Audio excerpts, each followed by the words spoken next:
ఆదోనికి కేంద్ర రక్షణ మంత్రి రాజ్నాథ్ సింగ్ గారు వచ్చి ప్రచారంలో పాల్గొని బీజేపీ అభ్యర్థి పార్థసారథిని గెలిపించండి, ఆదోని అభివృద్ధి బాధ్యత మా బీజేపీ పార్టీ తీసుకుంటుంది.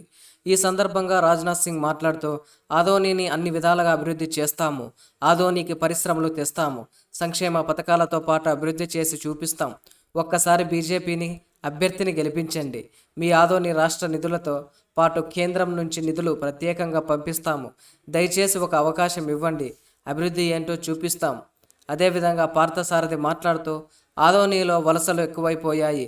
ఉపాధి లేక చాలామందిలో రైతులు కావచ్చు, కార్మికులు కావచ్చు, చదువుకున్న వాళ్ళు, చదువుకోలేని వాళ్ళు వేరే ఊరికి వలసలు వెళ్ళడం జరుగుతుంది. కాబట్టి నాకు ఒక అవకాశం ఇవ్వండి. రాష్ట్రం నుండి కేంద్రం నుండి నిధులు తెచ్చి ఇక్కడ పరిశ్రమలు తెస్తాను. అలాగే నీటి వసతిని కల్పిస్తాను. అందరికీ ఉపాధి అవకాశాలు కల్పిస్తాను.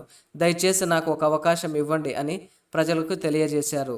ఈ కార్యక్రమంలో టీడీపీ మాజీ ఎమ్మెల్యే మీనాక్షి నాయుడు, గుడిసె కృష్ణమ్మ, భాస్కర్ రెడ్డి, దేవేంద్రప్ప, జనసేన మల్లప్ప, ప్రకాష్ జైన్, విట్టా రమేష్ తదితర బీజేపీ, జనసేన, టీడీపీ కార్యకర్తలు పాల్గొన్నారు.